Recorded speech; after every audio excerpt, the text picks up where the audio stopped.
Ça m'a demandé beaucoup d'efforts, mais j'ai finalement été acceptée dans l'école militaire dont j'ai toujours rêvé. Je suis maintenant un pas plus près de devenir un vrai soldat. Ah! Hé, le nain, bouge-toi. Tu me bloques le passage.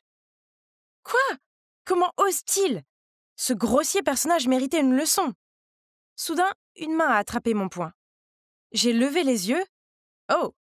C'était un gars costaud à la peau bronzée et aux yeux brillants.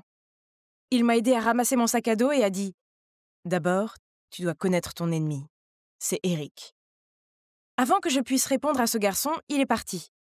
À ce moment, la sirène a retenti et je me suis rapidement mise en ligne. « Choisissez vos groupes, vous avez 1 minute !» En regardant autour de moi, j'ai vu 2 gars qui avaient l'air aussi maladroits que moi. Alors je me suis approchée d'eux et nous avons formé un groupe. Oh! Mais attendez, pourquoi le gars qui a ramassé mon sac à dos a fait équipe avec cet abruti d'Eric? Il s'est avéré que nos groupes étaient aussi nos colocataires, et nous avons été placés dans la chambre P02, qui était juste en face de la chambre d'Eric. Mes colocataires sont Tom, qui a été forcé de venir ici à cause du passé militaire de sa famille, et Henry, un playboy notoire qui a été envoyé ici par son père pour arrêter ses habitudes opulentes et apprendre à mener une vie disciplinée. Et moi? Eh bien, je suis une fille. Mon déguisement est parfait, non? Vous voyez, j'ai un frère jumeau, Jack, alors j'ai pris son identité. Et voilà, je suis là. Depuis que je suis toute petite, j'aime les arts martiaux et j'ai toujours rêvé de devenir un jour un soldat. Je pensais que la vie ici serait géniale, mais elle a certainement ses défis. Chaque matin, quel que soit le temps, nous devons nous réveiller à 5 heures et courir dans la cour. Les douches étaient glacées et pire encore, parce que je suis une fille, je devais me faufiler dans le bloc de douche glacé en pleine nuit quand il n'y avait personne. Et l'éducation physique ici est vraiment dure. Bien que je m'entraîne beaucoup, je suis toujours classée en bas de l'échelle. J'avais aussi du mal à finir les énormes portions de repas ici. Non seulement nous devons faire beaucoup d'exercices, mais nos corvées sont aussi sans fin. Cuisiner, jardiner, repasser, aider aux constructions. Comme j'étais nulle pour ces choses, j'étais super maladroite et je les gâchais toutes. Heureusement, j'avais toujours Tom et Henry à mes côtés. Tom est un nerd, et même s'il n'aime pas étudier ici, ses notes sont les meilleures de la classe, et il me donne les réponses aux questions que je ne connais pas. Quant à Henry, il a les meilleures notes en cours d'éducation physique, et même s'il me taquine beaucoup, c'est lui qui me protège d'Eric. En parlant d'Eric, c'est un crétin qui se moque des élèves les plus faibles à l'école. Mais il s'en sort pour une simple raison. Son père est le chef. Et quant au garçon qui m'a prévenu le premier jour, ouais, il s'avère qu'il s'appelle Ellis. Je n'arrive pas à le cerner, même s'il traîne souvent avec Eric et participe à ces farces stupides et insignifiantes. Pourtant, une fois, après qu'Eric ait renversé un enfant plus jeune, j'ai vu Ellis retourner voir cet enfant. Ami ou ennemi? Qui sait? Aujourd'hui, nous avons un cours de taekwondo. Parfait. J'ai rapidement défié un Eric a l'air suffisant. Dommage qu'il ne sache pas que je suis ceinture noire. Ha! Et comme prévu, je lui ai botté les fesses en seulement 3 mouvements. Je me suis dirigée vers mes 2 camarades avec un grand sourire triomphant, quand Henry s'est soudainement précipité en avant et a poussé Eric au sol. Il s'avère qu'il s'était faufilé derrière moi. Bien essayé, lâche. Mais désolé, mec, nous sommes toujours là les uns pour les autres. Nous rions de la défaite d'Eric quand la cloche du déjeuner a sonné. Mais, oh non! La salle était fermée de l'extérieur. Eric doit être derrière tout ça. Ne vous inquiétez pas, la nourriture ici est nulle de toute façon, Tom dit en sortant un tas de nourriture de sous son lit. Encore, Tom, tu as déjà été puni 2 fois pour avoir fait entrer de la nourriture ici. Soudain, il y a eu des bruits à l'extérieur. Je me suis approchée de la porte pour écouter quand elle s'est ouverte et a fait entrer un officier.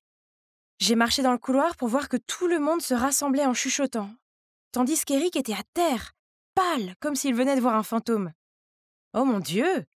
La porte de la chambre P01, la chambre d'Eric, avait des rayures bizarres partout. On dirait que ces rayures forment un mot. Jacob. Donc il y a un monstre nommé Jacob, c'est réconfortant. P02! Vous avez tous manqué le déjeuner, donc 5 tours de la cour. Et aussi 5 points déduits pour avoir fait entrer de la nourriture. Oh!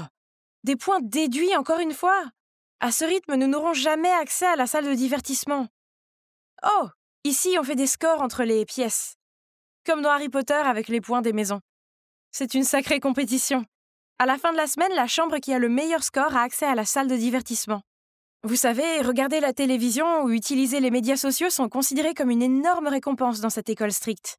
Mais il est difficile de gagner des points, alors que nous pouvons les faire déduire pour n'importe quelle raison.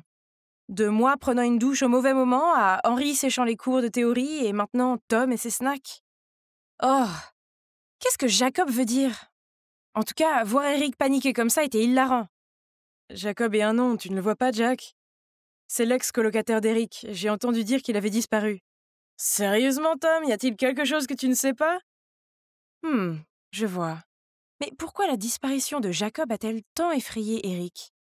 On n'arrivera jamais à aller dans la salle de divertissement. C'est que du travail dans cet endroit. Qui se soucie de cette stupide pièce? Ce week-end, il y a un bal de promo à l'école de filles du coin. J'ai un plan par étapes pour nous. Nous nous faufilerons dans le camion de livraison de lait pour y aller. Comme ça, je pourrai enfin parler à de jolies filles au lieu de ces tantes dans la cuisine. Ça a l'air bien. Hey, peut-être même que tu trouveras ton premier amour là-bas. Pas vrai, Jack? Ha! Il n'en avait aucune idée. Quoi qu'il en soit, l'idée de sortir un peu de l'école était attrayante. Ce week-end-là, Henri a volé quelques vêtements décontractés des jardiniers. Puis, nous nous sommes cachés dans le camion pour aller au bal. Dès que nous sommes arrivés, Henri s'était déjà entiché d'une jolie blonde, tandis que Tom débattait de la Seconde Guerre mondiale avec une fille qui étudiait l'histoire du monde. Quant à moi, j'ai vraiment apprécié tous ces savoureux cupcakes. Mais pourquoi les filles n'arrêtaient-elles pas de me harceler? Je suppose que ça prouve que j'ai l'air plutôt viril, non? On doit y aller, le dernier bus pour notre école va arriver. Mets ton uniforme, tu as 1 minute. Je me suis rapidement changée, puis j'ai couru après eux si vite que j'ai heurté quelqu'un. Et nous sommes tous les deux tombés au sol. J'étais tellement pressée que je n'ai pu que m'excuser, ramasser ma plaque d'identité et courir sur la route pour attraper le bus de l'école. D'où revenez-vous, les gars? Ils ont juste aidé à nettoyer la cafétéria, monsieur. Je viens juste d'en revenir. En entendant cela, l'officier a arrêté de nous interroger. Mais, pourquoi Ellis nous a-t-il aidés? Il n'est pas censé être du côté d'Eric? Tout en y réfléchissant, j'ai sorti la plaque d'identité et j'étais sur le point de me la mettre autour de mon cou. Mais attendez, ce n'est pas la mienne. Regardez les gars, cette plaque porte le nom de Jacob. Je leur ai rapidement montré la plaque et leur ai expliqué l'incident. J'ai dû ramasser la plaque de ce type par erreur. Pourrait-elle appartenir à Jacob, le disparu? Ou c'était juste une coïncidence? Je veux dire que Jacob est un nom populaire, non? Le lendemain, alors que nous aidions à distribuer la nourriture dans la cuisine, des bruits sont venus de la salle à manger. Dès que je suis sortie, j'ai vu Eric assis par terre, tremblant de peur. À côté de lui, son bol de soupe éclaboussait partout. Au début, j'ai pensé qu'il nous jouait des tours pour que nous nettoyions. Mais non, vu la façon dont il a couru hors de la cafétéria en panique, quelque chose avait dû se passer. Je me suis penchée pour ramasser le bol.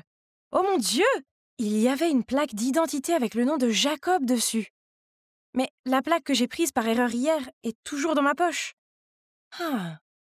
Qu'est-ce qui se passe? Eric était tellement préoccupé par les affaires de Jacob qu'il n'avait plus le temps de nous narguer.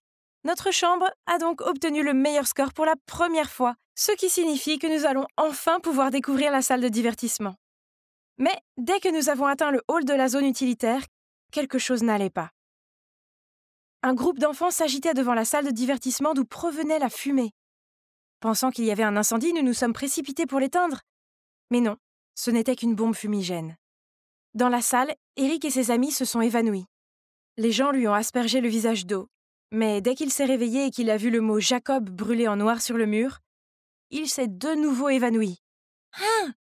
Qui a fait ça? C'était Jacob? N'était-il pas disparu après tout? Aujourd'hui, nous avons cours de sport, mais j'ai mes règles. Alors j'ai trouvé une excuse pour aller à l'infirmerie de l'école à la place. En chemin, j'ai vu Eric avec son groupe d'amis. Je pense que l'esprit de Jacob est de retour pour se venger de moi. Tu sais, cette fois, je l'ai enfermé dans le vieil entrepôt et il a disparu sans laisser de traces depuis. Est-il possible qu'il ait été...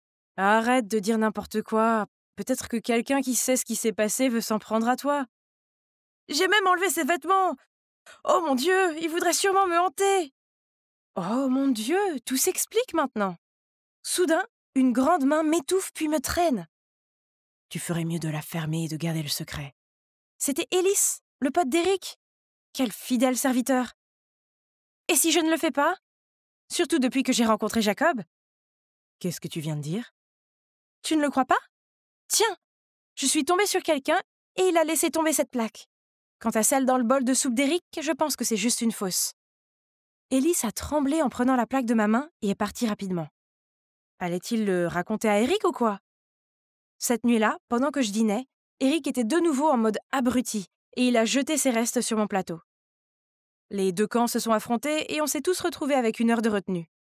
La punition était nulle. Ils nous ont enfermés chacun dans une petite pièce contenant une seule chaise et nous ont laissé réfléchir à nos méfaits pendant 1 heure entière. Le lendemain matin, l'agent qui frappait à la porte nous a réveillés. Eric avait disparu et nous étions les suspects numéro 1. C'était ridicule. Qu'est-ce que sa disparition avait à voir avec nous? J'ai raconté à Henri et Tom le jour où j'ai surpris Eric et ses amis. Donc, Eric a taquiné Jacob et maintenant il est revenu pour se venger? Se sentant suspicieux, nous nous sommes faufilés dans l'entrepôt abandonné de l'école. Ouais, Eric était là, attaché et avec un chiffon dans la bouche. « C'est Jacob! Son esprit est revenu, il veut me faire du mal! Aide-moi !» Ha! Regardez cet arrogant Eric qui devient un chat effrayé. « Appelle-moi capitaine! » « Ah non, appelle-moi père, et je te laisserai partir. » Tom et Henri ont éclaté de rire, tandis qu'Eric bégayait. Puis, tout est devenu flou. J'ai dû m'évanouir. Quand nous nous sommes réveillés tous les trois, nous avons vu que la seule chose qui restait d'Eric était son uniforme. Dès que nous sommes rentrés à l'école, les autres nous ont raconté comment Eric était apparu dans son seul slip. Tout le monde jubilait de voir l'autoritaire Eric perdre son visage. Désormais, il n'oserait plus taquiner personne. C'était exactement de la même façon qu'Eric s'en prenait à Jacob. Donc, Jacob a fait ça? Il était de retour? En fait, je savais déjà qui était derrière tout ça. Tu as laissé tomber ça? À l'entrepôt, non? Ellis m'a regardée avec surprise et m'a demandé comment je le savais. En fait, nous nous sommes faufilés dans le bureau principal pour trouver des informations sur Jacob avant d'arriver à l'entrepôt. Et dès que j'ai vu sa photo, j'ai tout de suite su qu'il y avait une sorte de lien étroit entre Ellis et Jacob. Appelez ça du sens des jumeaux. Il s'avère que Jacob était le frère d'Ellis. Pendant son séjour dans cette école, Eric a fait de sa vie une misère. Mais tout était gardé secret car Eric est le fils du directeur. Alors, Ellis s'est inscrit dans cette école pour obtenir des réponses. Ellis a repris la plaque d'identité et a tendu une photo de moi avec mon frère jumeau. « Et ça doit être à toi? Je l'ai ramassé le premier jour d'école quand tu as fait tomber ton sac à dos. Tu te souviens? » Oh mon Dieu! C'était pour de vrai? J'ai pris la photo et l'ai rapidement rangée quand j'ai vu un officier s'approcher. On devrait apprendre à mieux se connaître, non? Puisque nous connaissons les secrets de l'autre. Peu importe. De toute façon, je ne déteste pas Ellis. Et Eric le méritait. Donc, peu importe qui a fait quoi. J'ai tourné la tête pour regarder Ellis. Il a souri comme s'il me défiait. Oh oh! J'avais le sentiment que ma vie ici était sur le point de prendre un tournant turbulent. Je venais juste d'arriver à l'école, mais je savais que quelque chose se tramait. Mec, c'est quoi toute cette agitation? Karl a encore fait quelque chose de fou? Regarde ça! Mon Dieu, dégueulasse, désolé, mauvaise direction. Par ici. Voilà, Madame Durand, la nouvelle directrice de notre école. En face de moi se trouvait une femme à l'air sévère qui dégageait une aura terrifiante. C'était inattendu, car nous pensions tous que Monsieur Dupont prendrait la tête du groupe, puisqu'il était sous-directeur de l'école depuis presque toujours. Soudain, les téléphones de tout le monde ont vibré. Pourquoi ce visage sévère? Elle a l'air tellement en colère contre le monde. Est-elle allergique à notre peau? Toutes les jupes sont trop courtes, lol. Pas de soirée dansante cette année. Incroyable. Est-elle une directrice d'école ou une prisonnière?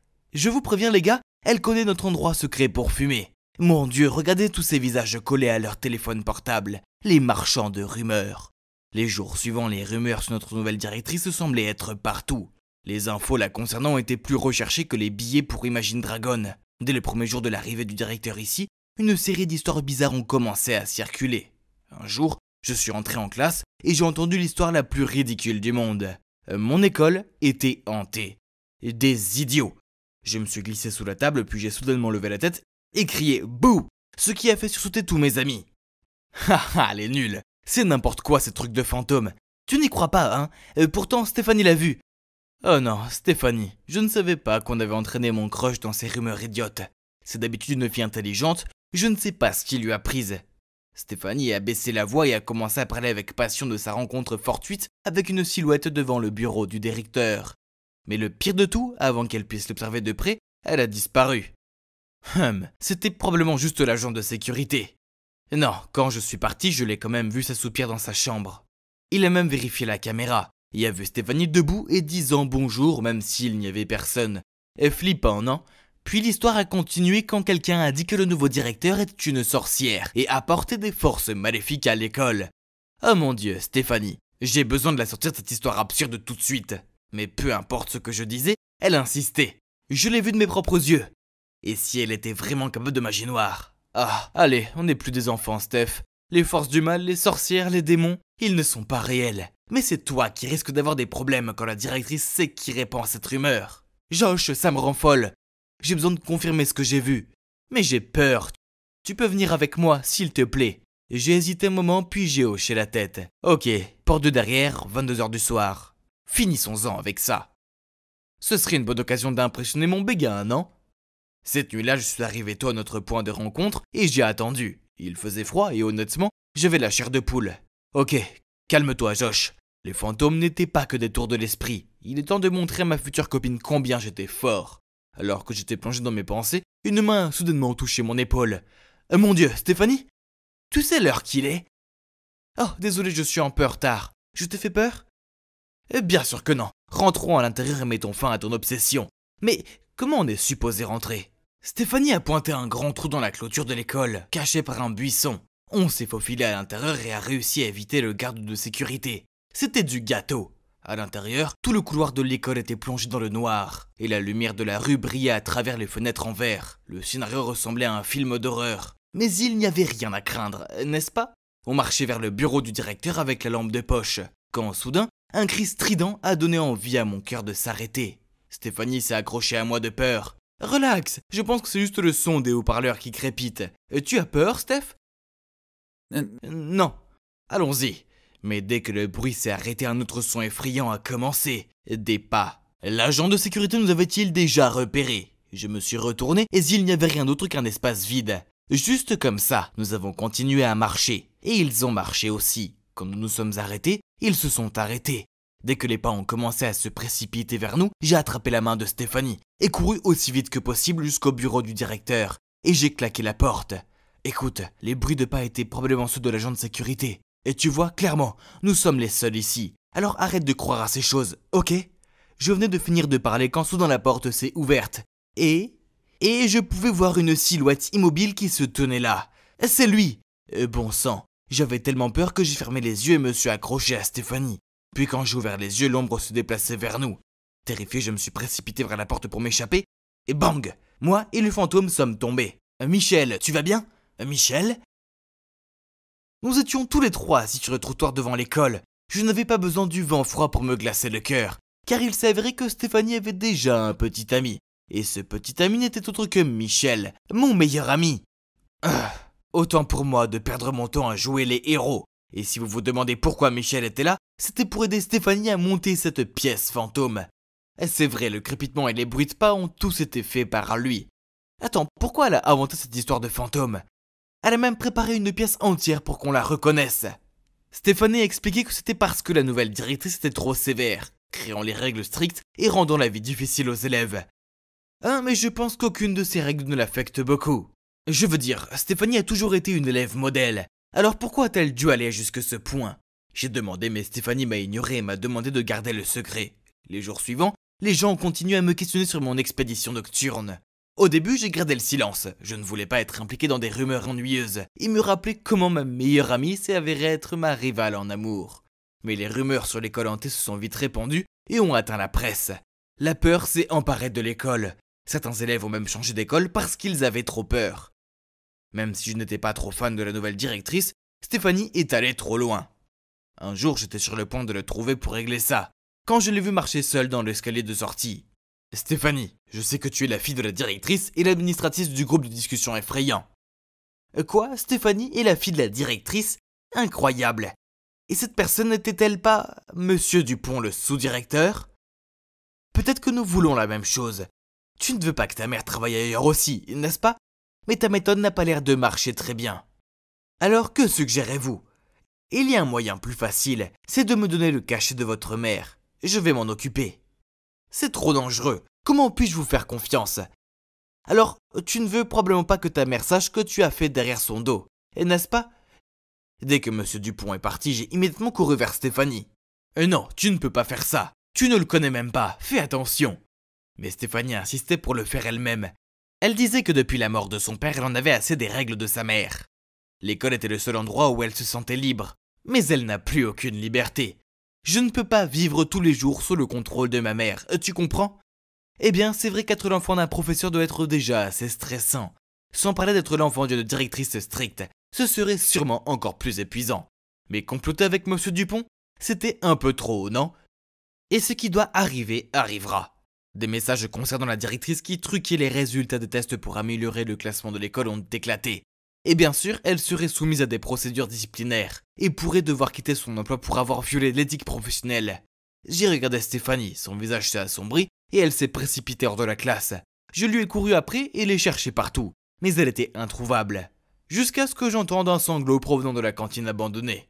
Et Dieu merci, elle était là. En me voyant, Stéphanie a éclaté en sanglots et s'est confiée à moi. Elle n'aurait pas pu prévoir les conséquences de son acte et laisser naïvement Monsieur Dupont abuser de sa confiance et créer tout cela. Steph, je pense que c'est mieux de dire la vérité à ta mère. Il faut vite arranger ça avant qu'il ne soit trop tard. Elle a essuyé ses larmes et m'a fait un câlin, puis accepté d'aller trouver sa mère.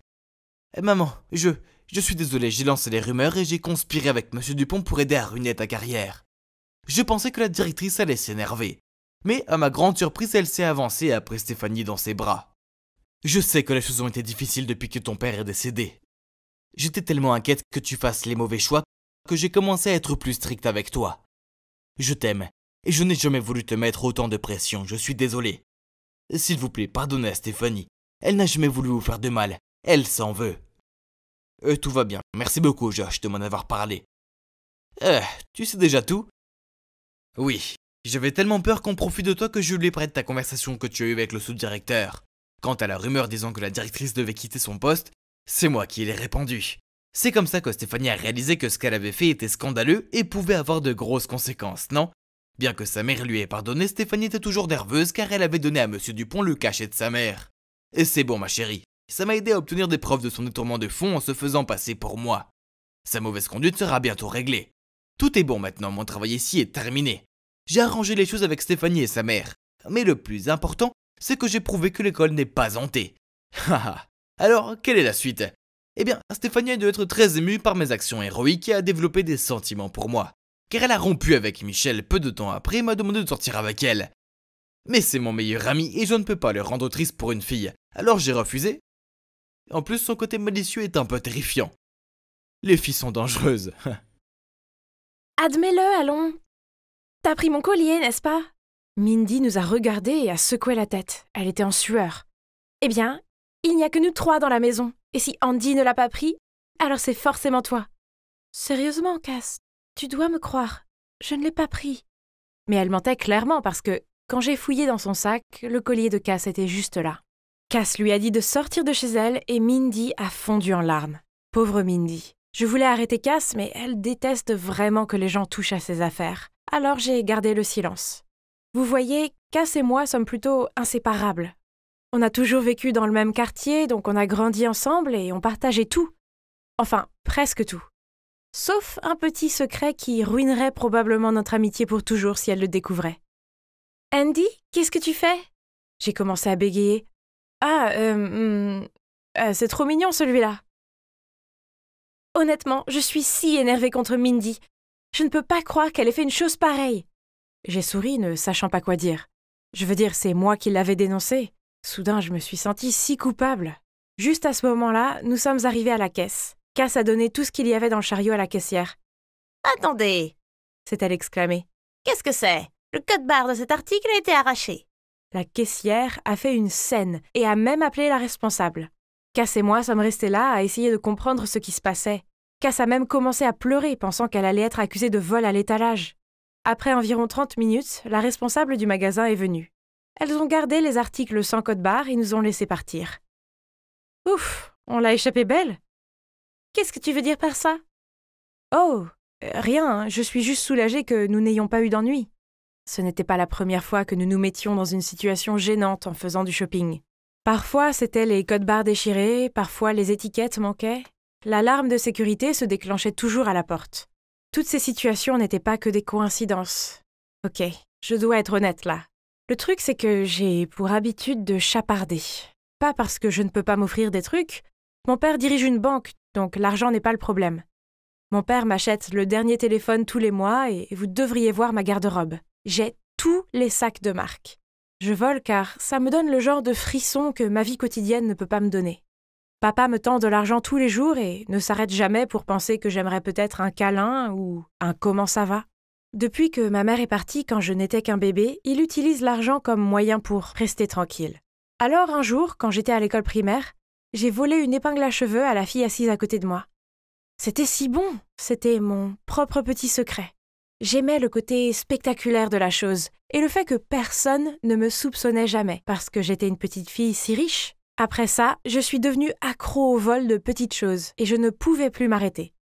Ça semblait être la seule chose que je pouvais contrôler, alors j'ai continué à le faire. Et me voilà maintenant, toujours ressentir le même enthousiasme à chaque fois.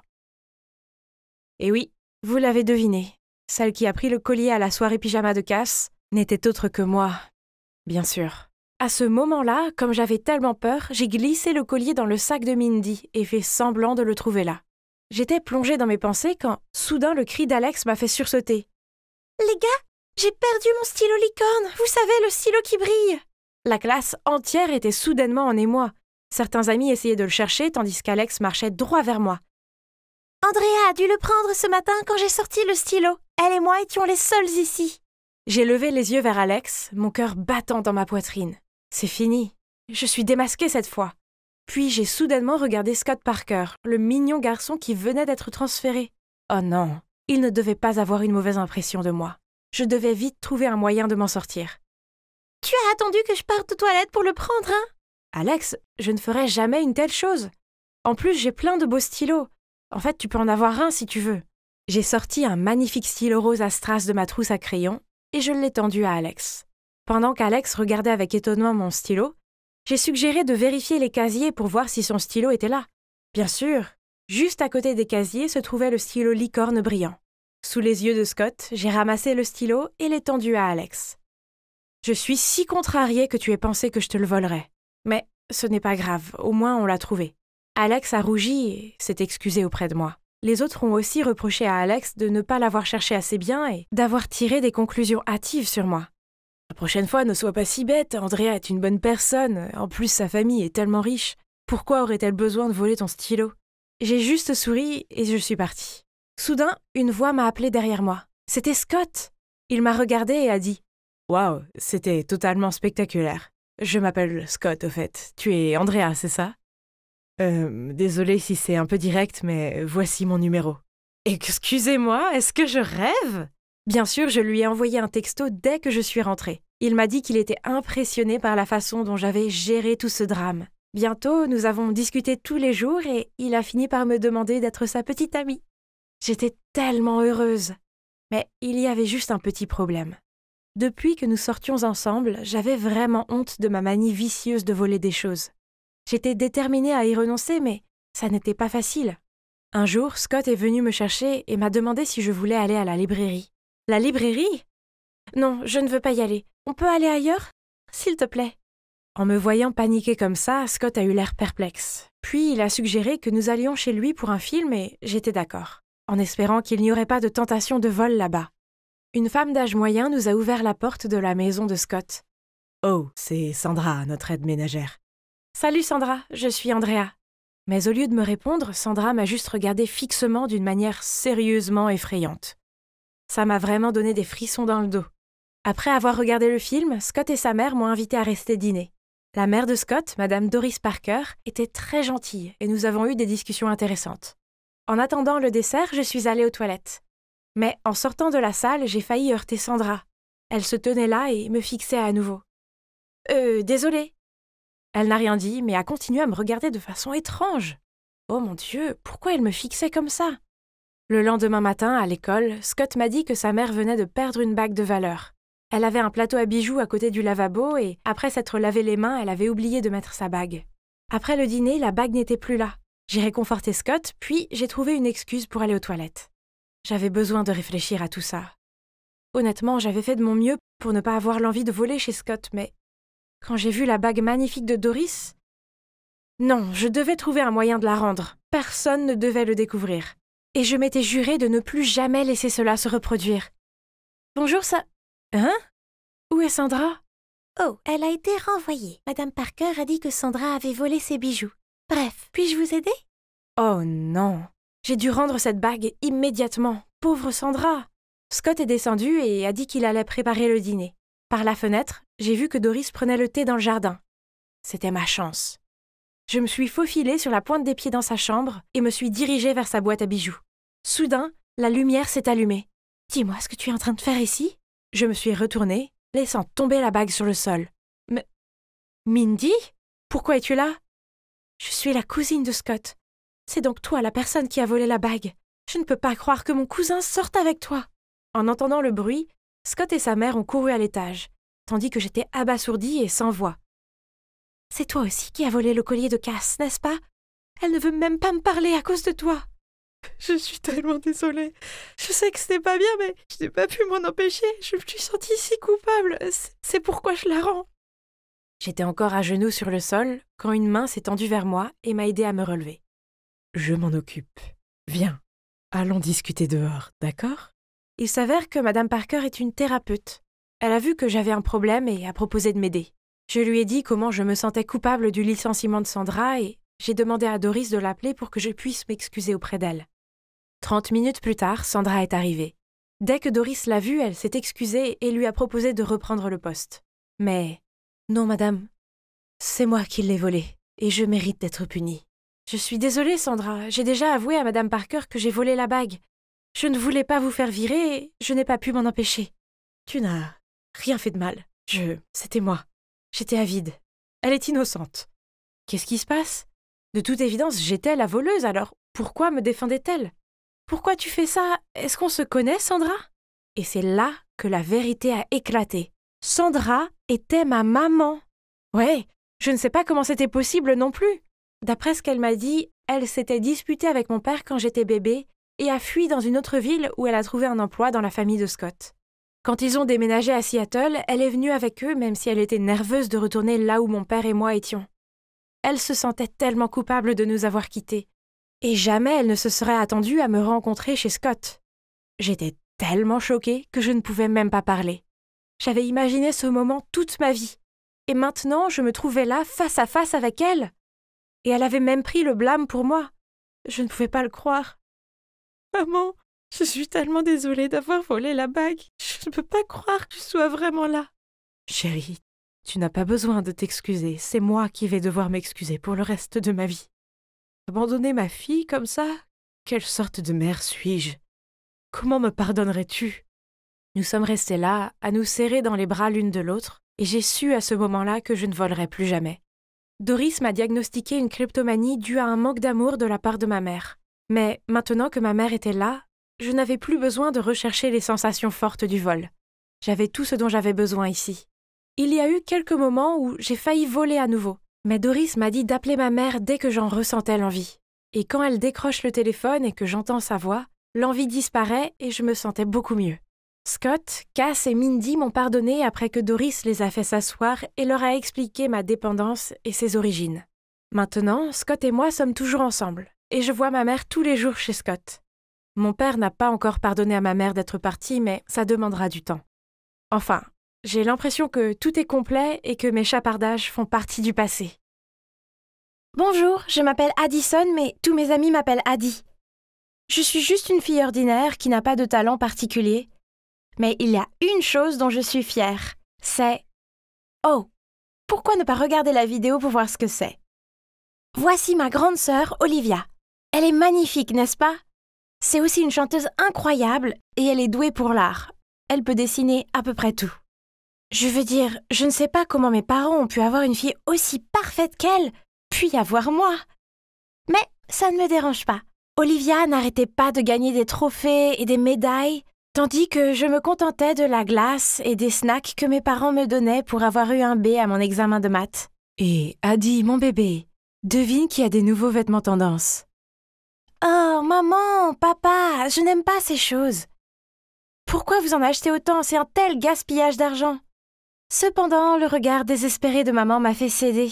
Alors j'ai attrapé à contre-cœur un article au hasard et je suis allée l'essayer.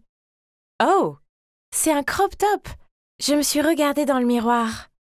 Ok, l'expression ébahie sur le visage de mes parents révélait clairement ce qu'ils pensaient. J'avais l'air ridicule. Vous voyez, je vous l'avais déjà dit. Je suis bien trop petite pour porter des hauts comme ça. À ce moment-là, Olivia est passée. J'ai immédiatement couru vers elle.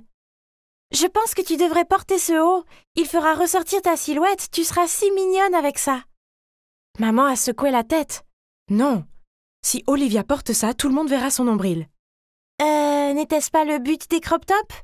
Puis papa est intervenu. Quoi qu'il en soit, Liv, où vas-tu si vite? Ce n'est pas encore ce club de mannequins absurdes, n'est-ce pas? En parlant de club, est-ce que le club de danse de l'école recrute encore? Tu devrais t'y inscrire, tu seras acceptée à coup sûr. Ma sœur a roulé des yeux et est partie en claquant la porte derrière elle. J'aime ma sœur, mais elle semble me trouver agaçante. Elle était comme la reine des glaces et me mettait toujours à l'écart. Elle ne me permet jamais d'emprunter ses vêtements ou de toucher à ses affaires, et si j'essaye d'entrer dans sa chambre, elle pète des câbles. Ce n'est pas qu'elle soit méchante ou quoi, mais elle a tendance à faire comme si je n'existais pas. Ah, c'est bon, je veux dire, je suis un peu habituée à ça. Je vis ma propre vie et elle vit la sienne.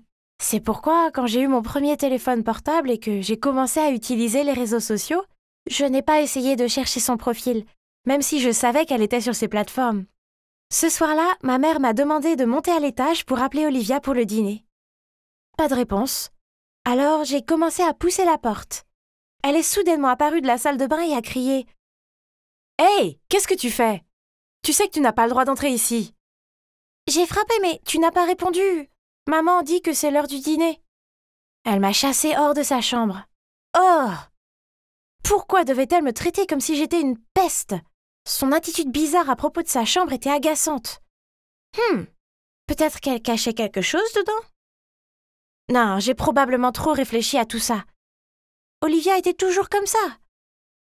La vie a continué et ma sœur, elle a continué à prendre ses distances avec moi. Mais un week-end, je suis descendue pour la trouver en train de fredonner une chanson en dansant dans la cuisine.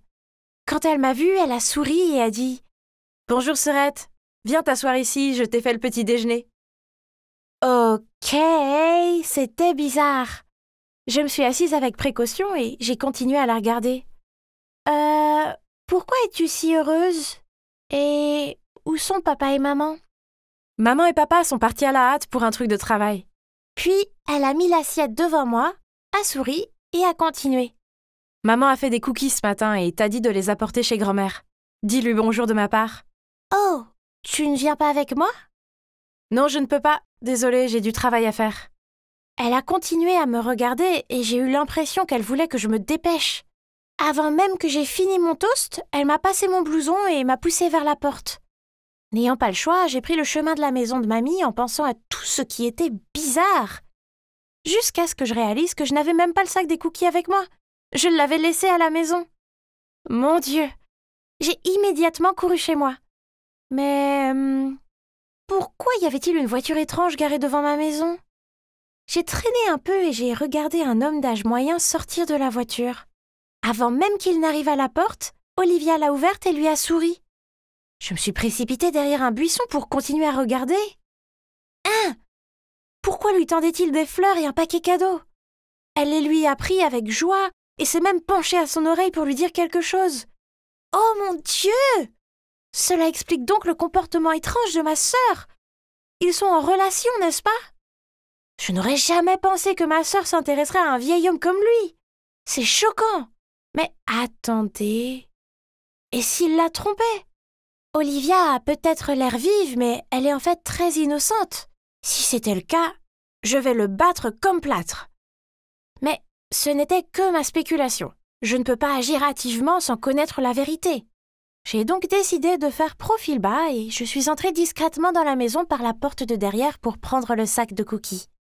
Plus tard ce jour-là, quand je suis rentrée chez moi, ma sœur était redevenue la reine des glaces qu'elle était. Elle cuisinait en silence, alors je lui ai dit que grand-mère lui passait le salut et elle a juste grogné, puis continué à remuer sa soupe. Je devais découvrir ce qui se passait réellement. L'occasion parfaite s'est présentée quelques semaines plus tard, lorsque maman et papa sont partis en week-end. J'ai dit à Olivia que je rejoignais des amis pour un pique-nique, mais c'était un mensonge. En fait, je me suis cachée dans ma fidèle cachette et j'ai attendu. Comme prévu, le vieil homme est arrivé et Olivia l'a laissé entrer. La porte était entr'ouverte, alors je suis entrée sur la pointe des pieds et je les ai entendus rire dans le salon. J'ai jeté un coup d'œil et, à mon grand étonnement, ma sœur était assise sur le canapé et portait la tenue la plus bizarre qui soit. C'était le genre de vêtements que seuls les mannequins portent, et surtout, elle portait ce gros maquillage lourd et avait l'air d'une personne totalement différente. Cet homme étrange était assis à côté d'elle. Tous les deux regardaient son téléphone et riaient joyeusement. Oh mon Dieu, maintenant tout devenait clair. De son caractère réservé à sa chambre qu'elle garde secrète, tout était pour qu'elle puisse continuer à cacher cette histoire d'amour avec un mec âgé. Je ne savais pas comment réagir, je me sentais juste un peu mal pour elle parce qu'elle devait le cacher. Je veux dire, c'était sa maison et nous étions sa famille. Nous n'étions peut-être pas proches, mais elle était ma grande sœur et je voulais qu'elle soit heureuse. Si cet amour était réel, alors je la soutiendrais pleinement. Et si ce type s'avérait être mauvais, eh bien je la protégerais jusqu'au bout. Mes parents sont rentrés ce soir-là, alors j'ai organisé une soirée cinéma en famille. Une bonne idée pour créer des liens familiaux, non? J'ai choisi un film romantique dans lequel l'actrice principale est beaucoup plus jeune que son petit ami. Au milieu du film, je me suis tournée vers mes parents et leur ai demandé « Maman, papa, si vous étiez leurs parents, autoriseriez-vous cette relation ?» Ils m'ont jeté des regards confus, puis papa a immédiatement demandé « Hé, Adi, ne nous dis pas que t'es amoureuse d'un vieil homme, hein ?» Cela m'a fait sursauter, mais avant que je puisse dire quelque chose, on a sonné à la porte. J'étais sur le point d'aller ouvrir la porte juste pour éviter la question de papa, mais Olivia a été plus rapide. Peu de temps après, elle s'est retournée et m'a crié dessus. « Adi, comment oses-tu toucher mon téléphone ?»« Qu'est-ce qui se passe? Qui est à la porte ?»« Va demander à ta chère fille Addison !» Elle m'a jeté un regard mauvais, puis est montée en trombe dans sa chambre. Mes parents m'ont immédiatement bombardée avec des tas de questions. « Qu'est-ce qui se passe ici? Qui a sonné à la porte? Pourquoi cette attitude d'Olivia ?» Ok, celui qui a sonné à la porte était le petit ami d'Olivia. Donc, plus tôt, quand Olivia a laissé son téléphone dans la cuisine, j'ai remarqué qu'il y avait un message d'un homme nommé Henry Davis. Je l'ai immédiatement recherché sur Facebook et j'ai découvert que c'était le même gars qui lui avait rendu visite. J'ai donc utilisé son téléphone pour lui envoyer un SMS lui disant de passer à 20h. Je pensais que ce serait mieux si Olivia rendait sa relation publique avec nos parents. Mais, on dirait qu'elle ne l'a pas très bien pris. En tout cas, maintenant, je n'avais pas d'autre choix que de tout dire à mes parents. Ils avaient l'air déçus et, sans rien dire, ils ont couru à l'étage et ont frappé à la porte d'Olivia. Mais il n'y avait pas de réponse. À la place, nous avons tous entendu un bruit de cliquetis provenant de la porte arrière et Olivia s'était enfuie. Les visages de nos parents sont devenus pourpres tandis que je me sentais coupable car non seulement je ne pouvais pas l'aider, mais je ne faisais qu'aggraver la situation. Le lendemain, Olivia n'était toujours pas rentrée. Elle ne s'est pas non plus présentée à l'école, ce qui a provoqué la panique chez mes parents. Puis j'ai soudainement pensé à Henry. C'est vrai, pourquoi n'ai-je pas pensé à lui demander dès le début? J'ai donc immédiatement contacté Henry et lui ai demandé de m'aider à retrouver Olivia. Cet après-midi, alors que je venais de rentrer de l'école, j'ai vu Henry partir en voiture. Il y avait une note collée sur la porte disant qu'Olivia allait bien, avec une adresse en dessous, et elle disait que si nous y venions à 9h du matin, nous verrions Olivia. Le lendemain matin, nous nous sommes présentés plus tôt que prévu. Ah! C'était un studio! Et comme Henry l'avait dit, Olivia était là. Elle avait l'air si glamour et était si occupée à se préparer pour une séance photo qu'elle ne nous a pas remarqués. Henry nous a accueillis et a commencé à nous expliquer tout ce qui a rendu mes parents, ainsi que moi, sans voix. Il s'est avéré que la vérité était loin de ce que je pensais. Il n'était pas son petit ami. Au lieu de cela, il était son manager. Il a vu le potentiel d'Olivia et l'a guidée pour qu'elle devienne un modèle photo et un TikToker. Les fleurs et les cadeaux venaient de la marque avec laquelle elle travaillait. Et l'autre jour, elle portait cette tenue et ce maquillage pour une vidéo TikTok. Après le tournage, nous nous sommes approchés d'elle, mais elle nous a regardés et s'est enfuie. J'ai réussi à la rattraper et je lui ai dit Sœurette, pourquoi nous cacher la vérité? Nous sommes ta famille. Nous serons toujours de ton côté. De mon côté? Vraiment? Tu n'as aucune idée de ce que c'est que d'être marginal. Peu importe le nombre de concours que je gagne, je suis invisible alors que tu es félicité pour avoir eu une note moyenne à un contrôle de maths. Je veux être mannequin, mais ce n'est pas ce qu'ils veulent pour moi. Ils veulent que je sois misérable. Je préfère quitter cette maison pour faire ce que j'aime. J'étais abasourdie, tout comme maman et papa, qui nous avaient rattrapés et avaient entendu tout ce qu'elle venait de dire. Papa a pris Olivia dans ses bras, puis, d'une voix émue, il a dit « Olivia, ce n'est pas que nous t'interdisions de faire ce que tu veux. Nous étions juste inquiets pour toi. Nous savons juste que cette industrie peut être compliquée et nous ne voulons pas que tu sois blessée. » C'est vrai, et ce n'est pas vrai que nous aimons Adi plus que toi. Tu excelles dans tout et nous ne voulons pas qu'Adi se sente en insécurité. Nous sommes vraiment désolés, Olivia. Nous t'aimons tous. Oh non, maman, ne t'inquiète pas. Je n'ai jamais ressenti ça. En fait, j'ai toujours admiré Olivia et ça me rendait triste quand elle m'ignorait. Olivia a éclaté en sanglots et toute la famille s'est serrée très fort. Désolé de vous interrompre, mais vous deviez déjà vous douter qu'Olivia était une star de l'Internet, non? Je veux dire, c'est facile à dire en visitant ses réseaux sociaux.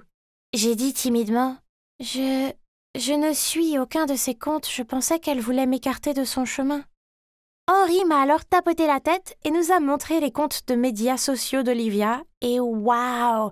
Elle avait des millions de vues et de followers. Nous avons regardé ensemble certaines de ses vidéos TikTok et elle était superbe! Voyant combien cela signifiait pour elle, mes parents ont accepté l'idée qu'elle devienne mannequin.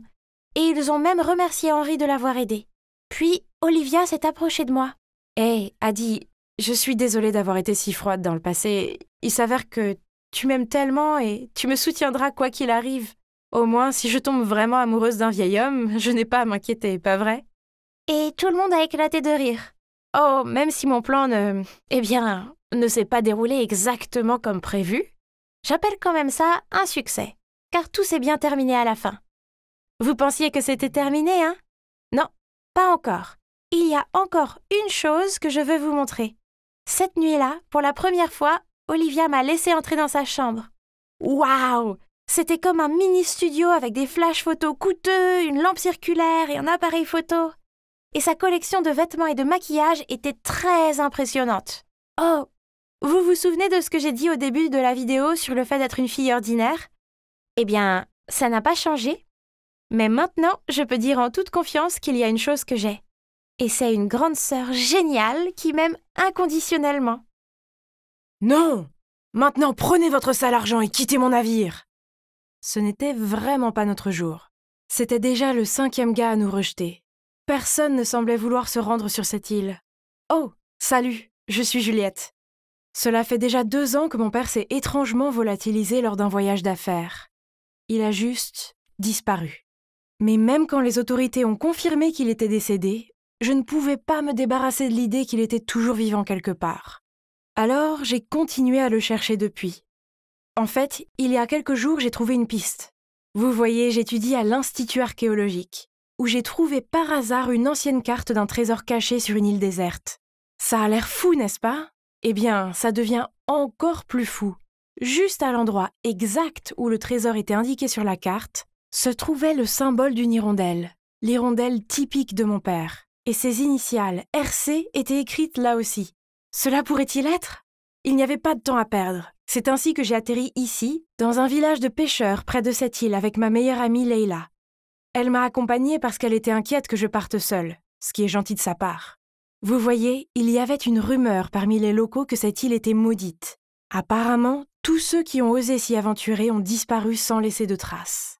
C'est pourquoi on l'appelle l'île perdue. Mais il y avait un navire qui en était revenu intact, celui du capitaine Jacques Boucher. À son retour, il a raconté aux habitants qu'autour de l'île perdue se trouvaient des récifs au courant ultra rapide. Alors la plupart des navires ont fait naufrage. Les âmes de ceux qui y sont morts sont restées piégées des années durant et sont devenues de méchants esprits qui gardent l'île contre les étrangers. Mais, heureusement pour Jacques Boucher, il y avait un joyau de la déesse Amphitrite pour le protéger de toutes les tempêtes en mer. Et ça a marché. Bref, Leila et moi avons décidé qu'il était l'homme de la situation, alors on est allé au pub local pour le trouver. Donne-moi un autre rum and coke, allez, dit-il entre deux hoquets. L'homme était déjà ivre. Je lui ai alors demandé s'il pouvait nous emmener sur l'île, mais le barman est intervenu. Oh, allons, seuls les fous osent s'approcher de l'île perdue. Mais n'est-il pas sans danger d'y aller avec Jacques Boucher? J'ai entendu dire qu'il est protégé par une déesse ou quelque chose. C'est vrai! Jacques Boucher a soudainement élevé la voix. Mais le joyau ne fonctionne que lorsque vous êtes en mer. Entrer sur cette île est une autre histoire. De plus, les esprits qui gardent cette île sont terrifiants. Je ne suis pas assez fou pour y retourner. Donc la réponse est non. Mais je n'étais pas prête à abandonner. Combien tu veux? 50 000 $ et je vous y emmène. Il a rigolé. Ces mots nous ont laissés abasourdis. Rentrons à la maison. C'est une perte de temps. C'est évident qu'il essaye de nous voler notre argent. 50 000 $? Où diable allons-nous trouver cette somme d'argent? Mais je suis si proche de mon père maintenant, je peux le sentir. Je ne peux pas abandonner à mi-chemin. Soudain, j'ai eu une idée. En fait, nous voulions aller sur l'île pour trouver un ancien trésor qui vaut bien plus que 50 000 $. Si vous nous emmenez, nous partagerons le trésor. Qu'en dites-vous? Ah, comment je peux savoir si tu ne bluffes pas? A-t-il dit. Alors je lui ai montré la carte. Ça lui a pris quelques minutes, mais finalement il m'a serré la main et le marché était conclu. Puis il a dit que nous devions partir le plus vite possible, sinon d'autres personnes essaieraient de nous devancer pour le trésor. Donc, tôt le lendemain, nous sommes montés à bord de son navire, le Sirène. Et je ne vais pas mentir, nous étions toutes les deux assez effrayées. Les autres marins étaient assez coriaces, et seul l'un d'entre eux s'est distingué en nous souriant joyeusement. Il s'est ensuite approché et a proposé de porter nos bagages. Il était si gentil comparé aux autres. Qu'est-ce qui est si drôle? Je m'appelle Simon, au fait. Oh, rien, c'est juste que tu n'as pas vraiment l'air d'être à ta place ici. Eh bien, je n'ai pas vraiment le choix. Mon père est le capitaine. Il est son fils? Mais il ne ressemblait en rien à Jacques Boucher. Il pouvait clairement voir que j'étais surprise, car il a dit « Tout le monde réagit comme ça. C'est vrai, je ne lui ressemble pas beaucoup, n'est-ce pas ?» Je me suis retournée, réalisant que Leila était juste là à nous attendre. Elle avait un sourire en coin et n'arrêtait pas de me taquiner pendant que Simon nous conduisait à notre chambre. « Depuis quand ton genre d'homme est devenu les marins ?» J'ai juste secoué la tête en riant. C'est vrai qu'il était plutôt mignon, mais ce n'était pas le but du voyage. Nous nous sommes installés, mais cette nuit-là, je n'ai pas pu dormir du tout. J'ai décidé de monter sur le pont pour contempler les étoiles. C'était étrangement calme là-bas. Mais soudain, j'ai entendu un bruit venant de l'autre côté du bateau. Je suis rapidement allée voir et j'ai trouvé Simon appuyé sur la balustrade. Il a probablement du mal à s'endormir lui aussi. Nous avons donc fini par bavarder toute la nuit et je lui ai dit pourquoi je devais me rendre à l'île perdue. Il m'a regardé dans les yeux et m'a dit « Je suis sûre que tu vas retrouver ton père. Je sais que tu peux le faire. » Il avait l'air si sincère et chaleureux que mon cœur a fait un bond. Le lendemain, à midi, nous avons atteint l'île et elle était aussi terrifiante que Jacques Boucher l'avait dit. Des rangées de rochers déchiquetés émergeaient de la mer, et les vagues s'écrasaient si fort que j'ai cru que nous allions faire naufrage en une seconde. Le bateau était secoué si violemment, je ne pensais vraiment pas qu'on s'en sortirait. Mais nous avons réussi. Après avoir failli heurter les rochers à plusieurs reprises, nous avons fini par nous en sortir, et je n'ai jamais été aussi heureuse de voir la terre ferme. Cependant, il y avait encore beaucoup de difficultés à surmonter. La première nuit sur l'île, je dormais dans ma tente quand un bruit de pas venant de l'extérieur m'a réveillée. J'ai rapidement ouvert la fermeture pour voir qui était là, et c'est alors que j'ai vu une silhouette sombre se précipiter dans les buissons. J'ai eu tellement peur que j'ai crié et réveillé tout le monde. Après vérification, nous avons réalisé que tous nos sacs et la nourriture que nous avions laissés dehors avaient été volés. Peut-être que les fantômes de cette île maudite essayent de nous faire fuir. J'ai senti Leila frissonner à côté de moi, tandis que je faisais de mon mieux pour avoir l'air sereine. Mais Simon a soudainement pris la parole. Que feraient les fantômes avec de la nourriture? C'était manifestement des hommes. Des singes. Oui, c'était manifestement des singes, pas vrai, fiston? En fait, ils vont probablement revenir. Alors on ferait mieux de garder les yeux ouverts. Pour le reste de la nuit, nous nous sommes relayés pour garder les tentes. Puis, une fois le soleil levé, nous avons remballé notre camp et continué notre voyage à travers la jungle. Juliette, y a-t-il vraiment des fantômes sur cette île? Les fantômes n'existent pas, Leila, j'ai dit. Mais ensuite, je me suis trouvée à crier. Ma jambe droite a glissé et soudain, je suis tombée dans un trou. Heureusement, Simon était à proximité et a attrapé mon bras juste à temps. J'ai rapidement regardé en bas et j'ai vu qu'il y avait des dizaines de pieux en bois aiguisés au fond du trou. Mais qu'est-ce que c'est que ça? Mais ce n'était pas le seul piège. En traversant l'île, nous avons tous été pris dans un piège à un moment ou à un autre. Des filets ou des pièges en corde, cette île maudite avait plus d'un tour dans son sac. Heureusement, personne n'a été sérieusement blessé, mais c'était quand même totalement flippant. Cette nuit-là, je me suis dirigée vers la tente de Simon pour le remercier de m'avoir sauvée, et dès qu'il m'a vue, il m'a attirée dans un coin caché et m'a dit « Il y a quelque chose que je dois te dire. Je ne suis pas le vrai fils de Jack Boucher. » « Simon !» Jack Boucher a soudainement crié de loin. « Viens ici tout de suite !»« Je te parlerai plus tard. Cache cette boussole et ne dis rien à personne. » Avant même que je puisse comprendre ce qui se passe, il est parti. Un autre choc m'a frappé quand j'ai vu le symbole de l'hirondelle et les initiales de mon père gravées sur le couvercle. Hein? Comment a-t-il eu ça? Simon connaissait-il mon père? Un milliard de questions ont envahi mon esprit, mais à ce moment-là, Simon était déjà parti garder le camping avec son père. Ah! Le lendemain matin, après n'avoir pratiquement pas dormi, j'ai décidé que je devais trouver Simon et obtenir des réponses. Alors que je le cherchais, un groupe d'étrangers a débarqué des arbres. Ils ressemblaient à une sorte de peuple de la jungle, avec des cheveux touffus et des barbes et portaient des vêtements en lambeaux. Ils ont entouré notre camp et ont commencé à nous menacer. J'avais tellement peur, je ne pouvais pas bouger un muscle. « Juliette, Leila, courez !» Simon a crié, et j'ai réussi à m'en sortir. J'ai attrapé mon sac et la main de Leila, et j'ai couru après lui et Jack Boucher. Nous avons fini par trouver une grotte, et nous nous y sommes abrités. Elle était cachée au fond des arbres, et nous avons prié pour qu'ils ne nous trouvent pas. Nous ne sommes sortis que lorsque nous étions sûrs qu'ils étaient partis. J'ai demandé si nous devions aller chercher le reste de l'équipage, mais Jack Boucher a ignoré ma question, et n'avait en tête que le trésor. Oh! Il était prêt à laisser son équipage derrière lui! Quel homme froid!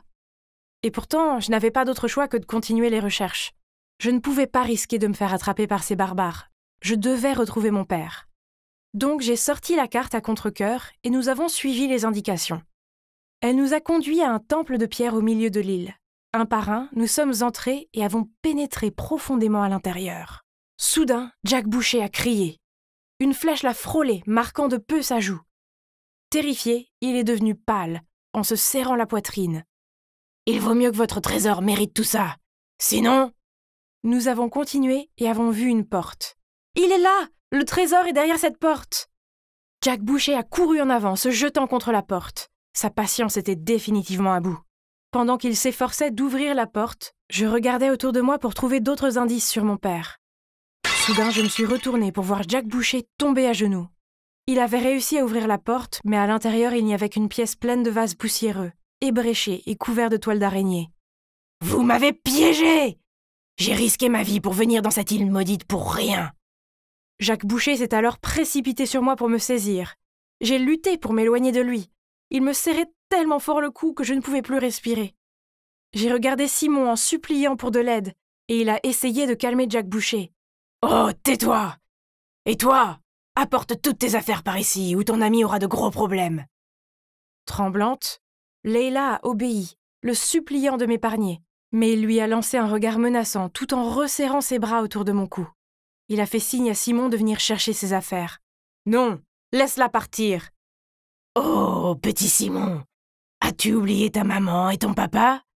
Tu ne veux pas qu'ils soient blessés, n'est-ce pas? »« J'en ai assez fait pour toi. » De quoi parlaient-ils tous les deux? Qu'est-ce qui se passe? Ma tête tournait et manquait d'air. J'ai progressivement perdu conscience et je me suis évanouie. Quand je me suis réveillée, je me suis retrouvée sur le bateau, entourée de Leila, Simon et... Papa? Est-ce que je rêve? C'est vraiment toi? Mes yeux étaient brouillés par les larmes. Je me suis précipitée vers mon père et l'ai serré dans mes bras. Puis j'ai découvert ce qui s'était passé. Dès que je me suis évanouie, la horde de barbares a fait une embuscade, a capturé Jack Boucher et nous a tous libérés. Il s'est avéré que ces gens étaient tous des marins, des archéologues et des explorateurs, qui étaient venus sur l'île pour chercher le trésor.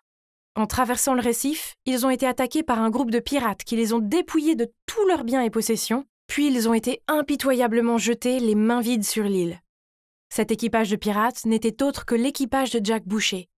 Toutes ces légendes sur l'île, y compris le joyau de l'amphitrite, ont été inventées par Jack Boucher lui-même, pensant qu'il pourrait dissimuler ses crimes en empêchant les gens de s'approcher de l'île. Waouh! Cet homme était un vrai monstre. Je savais que quelque chose clochait chez lui.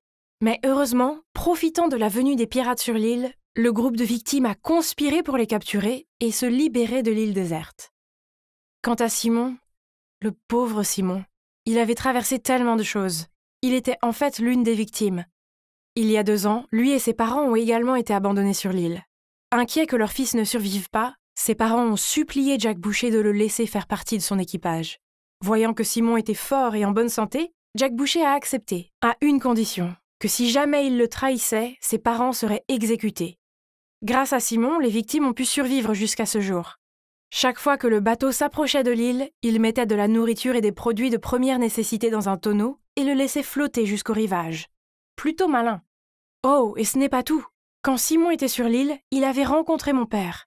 Et ils ont même eu une conversation avant que Simon ne monte à bord pour rejoindre l'équipage. « S'il te plaît, promets-moi que si tu réussis à t'échapper, essaye de trouver ma fille et donne-lui ceci comme un signe que je suis toujours vivant. » Je te le promets. Je n'arrivais pas à y croire. C'était grâce à Simon que j'avais trouvé mon père. Il a souri à moi et à mon père et a dit « Vous voyez, je tiens toujours mes promesses. » Bref, quand le bateau a accosté, les pirates ont été immédiatement arrêtés. Quant aux victimes, elles ont enfin été réunies avec leurs familles. Une année s'est écoulée et honnêtement, tout cela est encore tellement surréaliste pour moi. Mon père et moi avons passé une grande partie de l'année dernière à mettre en place une organisation pour aider les personnes qui avaient été bloquées sur l'île à se réinsérer dans la société. Leila est en train d'écrire un livre sur notre aventure. Et quant à moi et Simon, eh bien, nous sommes officiellement ensemble. Je suppose que l'île n'était pas si mauvaise après tout, n'est-ce pas? Voilà le reste, merci beaucoup. Pas de problème, félicitations à vous deux. Vous pensez probablement, pourquoi cette fille est-elle si heureuse de me donner de l'argent? Eh bien, ce sont mes honoraires de consultante pour l'avoir aidée à conquérir son béguin. Oui, tout a commencé il y a environ 1 mois, grâce à mes excellents conseils. Ma meilleure amie Hélène a gagné le cœur de ce garçon sexy, Luc. Et le mieux, c'est qu'il n'a fallu qu'une seule photo. Je sais que les garçons comme Luc en ont marre de sortir avec les filles populaires et difficiles à satisfaire. Alors quand mon amie mignonne et douce lui a remis un dessin qu'elle avait fait de lui, puis lui a timidement avoué ses sentiments pour lui, comme prévu, Luc est tombé raide dingue d'elle. Comment ai-je pu trouver un plan aussi cool, me demandez-vous? Eh bien, j'ai le super pouvoir de lire dans l'esprit des garçons. Il y a ça, et en plus, je connais la vraie personnalité de chaque type de garçon. Pourquoi? C'est parce que j'ai vécu avec mes 3 merveilleux frères pendant les 15 dernières années. Et chaque jour, j'ai dû supporter leurs mauvaises habitudes. Par exemple, mon frère aîné Axel, le sportif. À l'extérieur, il était toujours brillant et bien soigné, mais à la maison, il ne rangeait jamais sa chambre. Et une fois, il est resté 1 semaine entière sans se laver. Ork! Ensuite, il y a mon 2e frère aîné, Stephen, le prodige qui ne parle pas beaucoup, à moins qu'il ne soit à la maison. Il n'arrête pas de se vanter de tout dans le monde. Je vous jure que je ne l'ai jamais vu se taire pendant plus d'1 minute. Et enfin, il y a mon plus jeune frère, Gavin, le gentil. Hélène pense qu'il est si gentil et gentleman, mais elle ne voit pas à la maison quand il est toujours en train de me taquiner et de voler ma nourriture. Mon Dieu, rien que d'en parler me fait bouillir mon sang. Alors dites-moi, ne suis-je pas qualifiée pour ouvrir un service de conseil en relation avec une telle connaissance des mecs? Et en fait, c'était l'idée d'Hélène. Elle va trouver des clients et je vais leur donner des conseils pour gagner le cœur de leur béguin. Et jusqu'à présent, le taux de réussite de nos conseils est de 100%. Il n'est donc pas surprenant que notre nom se soit rapidement répandu dans l'école.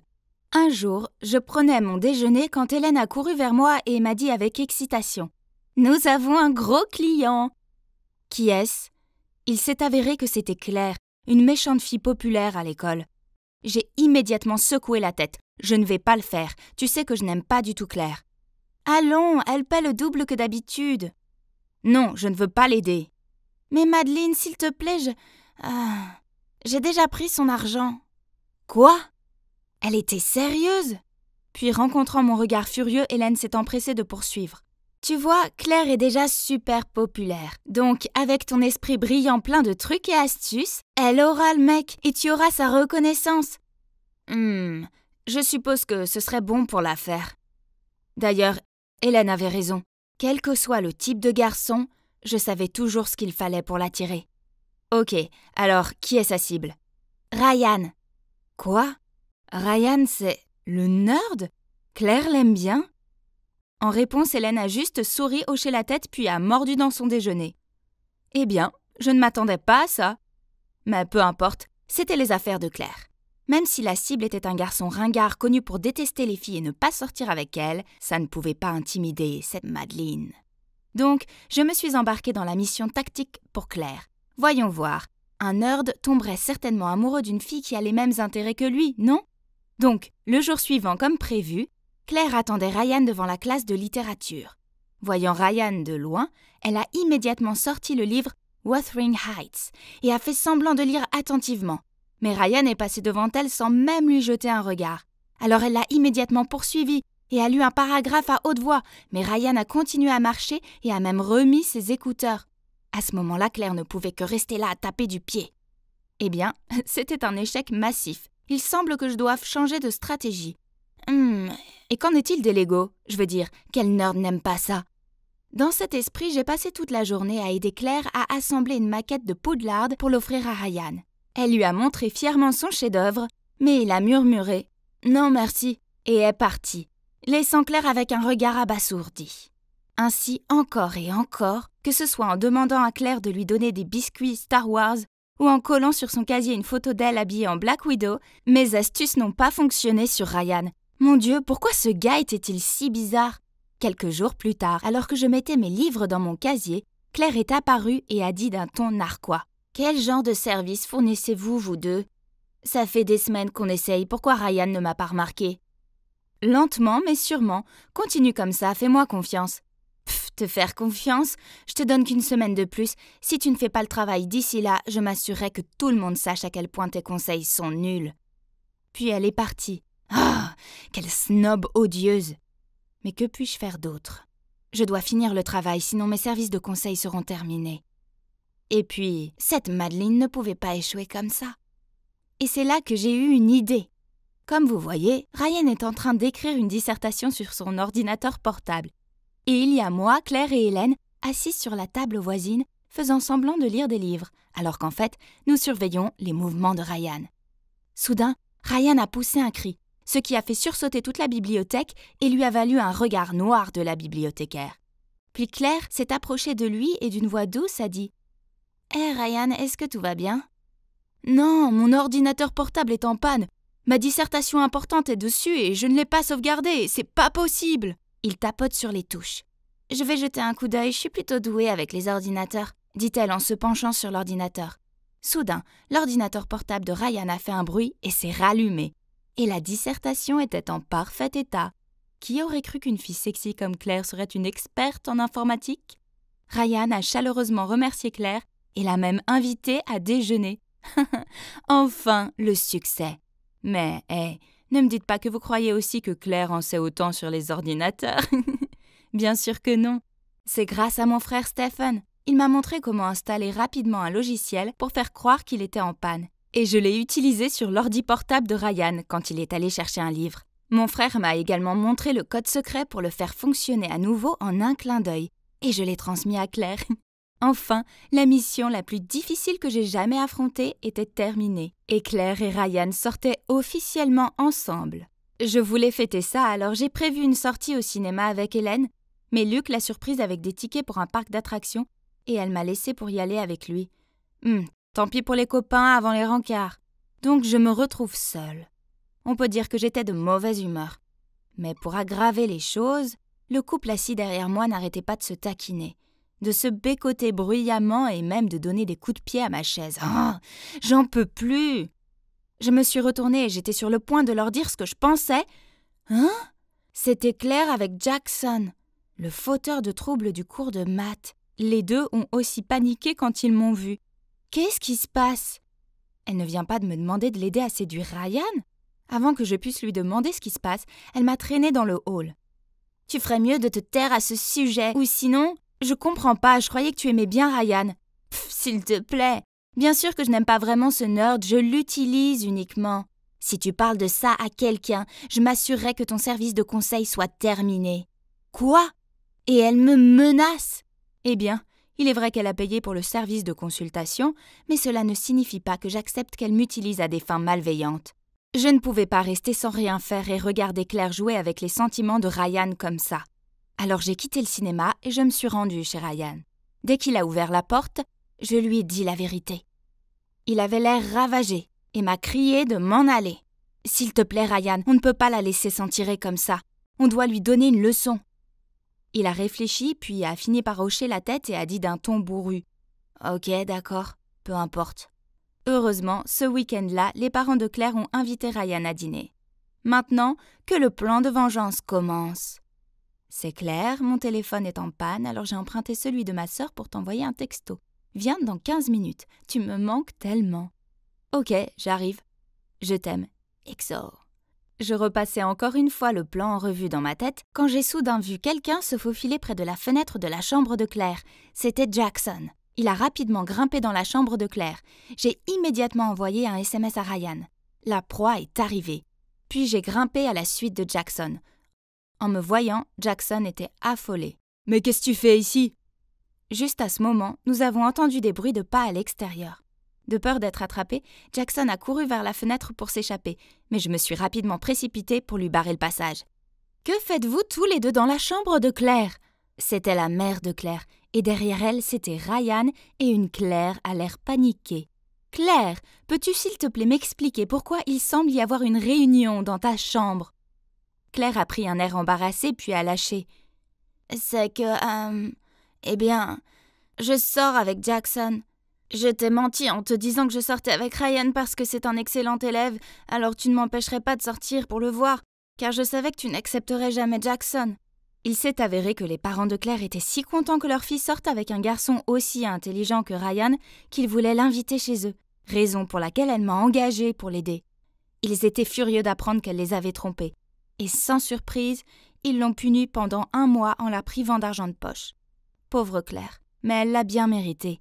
Alors et maintenant ? Eh bien, j'ai décidé d'arrêter le service de consultation.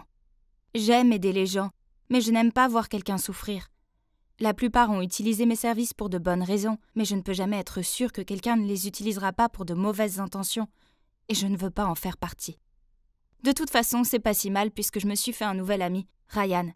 En parlant de ça, une fois il m'a rattrapée après la classe et m'a dit « Hé, j'ai besoin de tes conseils, c'est assez urgent. » J'ai soupiré et répondu « Ryan, tu sais que je ne fais plus ça. »« Mais tu m'en dois une. Je veux que tu m'aides à inviter cette jolie fille à sortir. Je l'aime vraiment bien. Son nom est... Madeleine. »« Hein ? Je connaissais pas d'autre Madeleine. Oh, attends. A-t-il voulu dire « moi » ? Juste au bon moment, Hélène et Luc sont apparus. « Hé, Ryan, si Madeleine rejette ton dossier, je le ferai. J'ai aussi beaucoup d'expérience. » Je lui ai lancé un regard noir, puis j'ai regardé Ryan. Oh mon Dieu, il m'aimait bien. Je n'ai pas pu m'empêcher de rougir. On dirait que cette entremetteuse vient de réussir accidentellement à se mettre elle-même en relation. Salut, je m'appelle Diane et j'ai 20 ans. Je suis tombée amoureuse le jour de ma rentrée à la fac. Ce n'est même pas une blague. J'avais promis à ma mère de me concentrer sur mes études et de ne pas tomber amoureuse de garçons. Mais il a suffi d'un regard avec Bastien pour rompre cette promesse instantanément. On a tout de suite accroché. Et très vite, on passait tout notre temps ensemble. Je n'arrive pas à m'empêcher de me dire que si je ne l'avais pas rencontré, je n'aurais peut-être jamais découvert le sombre secret que ma mère et ma tante m'avaient caché toute ma vie. Vous voyez, ma mère m'a élevée seule. Et je ne savais pas qui était mon père. Disons que ma mère semblait frivole. Donc, elle ne voulait vraiment pas que je sois dans la même situation qu'elle. J'ai donc gardé le secret pour Bastien. Elle n'avait pas besoin de savoir, si ? Quand je suis rentrée pour les vacances de Noël, Bastien me manquait tellement. Mais je ne pouvais pas parler de lui à ma mère, alors il fallait que j'attende qu'elle se couche pour l'appeler.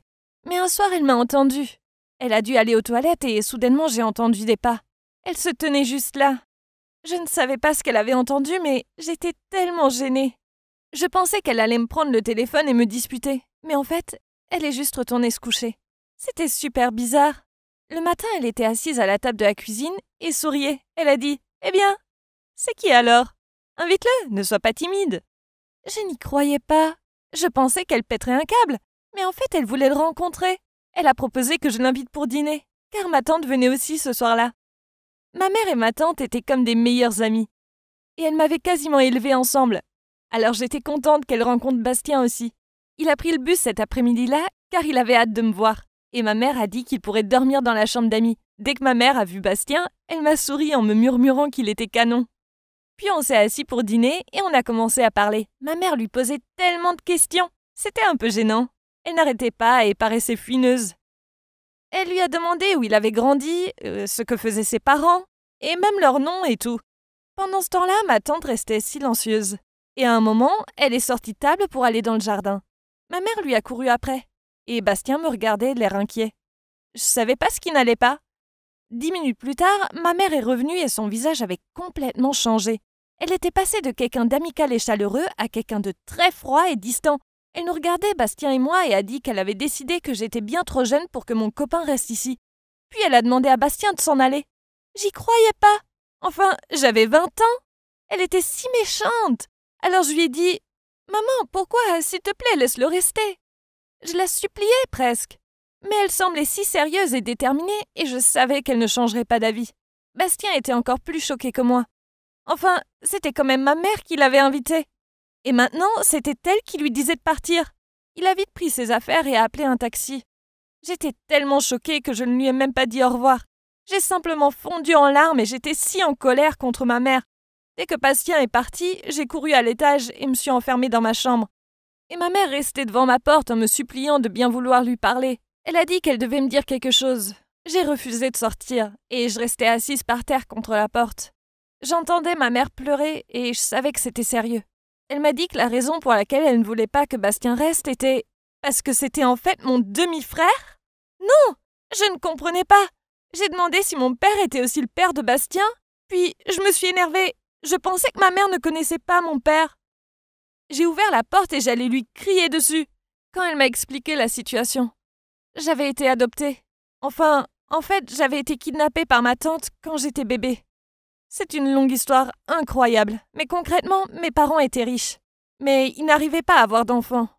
Ma mère biologique avait une meilleure amie, Anne, qui lui avait tout raconté. Mais Anne aimait secrètement mon père. Elle a séduit mon père jusqu'à ce qu'ils couchent ensemble un soir. Et Anne s'est retrouvée enceinte. Mon père était si content et a promis à Anne d'aider à élever l'enfant. Mais qui ne pouvait pas divorcer de ma mère. Anne était furieuse. Elle voulait mon père pour elle toute seule et voulait que son enfant soit l'héritier de son entreprise. Au même moment, ma mère biologique est tombée enceinte de moi. Et quand mon père a découvert, il a très vite oublié Anne et a essayé d'oublier l'erreur qu'il avait faite ce soir-là. Évidemment, ça a rendu Anne encore plus en colère. Mais elle faisait toujours semblant d'être amie avec ma mère. Quand ma mère a accouché de moi, mon père était en voyage d'affaires. Et Anne a payé quelqu'un pour s'introduire dans l'hôpital et m'enlever. Et il se trouve que cette personne était ma tante. Elle l'a fait car elle avait besoin d'argent. Donc elle est entrée, habillée en infirmière et au milieu de la nuit, et elle m'a enlevée. Mais elle n'avait pas assez de sang-froid pour m'abandonner ou me mettre dans un orphelinat. Donc elle m'a emmenée chez sa sœur en lui disant qu'elle m'avait trouvée abandonnée dans la rue. Sa sœur, qui n'avait jamais voulu se marier, mais avait toujours rêvé d'être mère, était très contente et a décidé de m'élever. Mais ensuite, quelques jours plus tard, c'était aux nouvelles. Un bébé disparu. Il y avait une description précise de ce que je portais, et même une photo de moi à la naissance. Il ne faisait aucun doute que c'était moi le bébé disparu. Ma nouvelle mère en a parlé à ma tante et a découvert la vérité. Ma tante a dit qu'elle ne pouvait pas me ramener, car ma tante avait déjà dépensé tout l'argent qu'on lui avait donné pour rembourser des dettes. Et elle ne voulait pas aller en prison. Alors, elles ont décidé de m'élever comme si j'étais leur fille. Ce secret ne m'aurait jamais été révélé si je n'avais pas amené Bastien ici. Ma mère était si choquée que j'ai amené le fils d'Anne et de mon père chez elle, en le présentant comme mon petit copain. Quand ma mère m'a raconté ça, je restais là figée. C'était vraiment incroyable. J'avais envie de vomir. Elle m'avait menti pendant toutes ces années. Et pire encore, mon petit copain était en fait mon demi-frère. Ma vie était un chaos sans nom. « Je te déteste, maman, et toi aussi !» dis-je à ma tante. « Vous avez aidé cette ignoble Anne à avoir ce qu'elle voulait, et maintenant vous m'avez ruiné la vie en me privant de ma famille. » Ma mère s'est approchée pour m'enlacer, mais je ne voulais pas qu'elle soit près de moi. On est resté là à pleurer. Elle a essayé de me calmer et de me détendre. Puis elle a soupiré en disant « Je suis désolée, je suis vraiment désolée. Pendant toute ta vie, j'ai essayé de me racheter. Je pensais que mon amour pour toi serait suffisant. Quant à Anne, eh bien, j'ai entendu qu'elle n'avait pas obtenu ce qu'elle voulait au final. » Quoi ? Pourquoi ? Je ne comprends pas. Mais elle a bien réussi à me faire kidnapper, non? J'essuyais mes larmes en la regardant. Oui, ma chérie, mais son objectif était d'épouser ton père. Mais apparemment, ça ne s'est pas fait. Puis elle a continué. Après que ma tante m'ait kidnappée, Anne avait donné naissance à Bastien et était très heureuse de se dire que mes parents n'avaient plus d'enfants et que mon père pourrait maintenant quitter ma mère pour vivre avec elle. Mais ce n'est pas ce qui s'est passé. Oui, leur chère fille avait été enlevée, mais mon père est resté avec ma mère et l'aimait encore plus. Mon père n'est pas parti avec Anne, mais apparemment, il avait aidé à élever Bastien jusqu'à présent. Il n'y a aucun ressentiment entre eux car j'ai souvent entendu Bastien parler de son père. Maintenant, il ne restait qu'une seule chose. Il fallait que je retrouve mes parents biologiques pour connaître la suite de l'histoire. Ils avaient le droit de savoir que j'étais en vie. Mais maintenant, je fais quoi pour Bastien? Il faudra sans doute que je rompe avec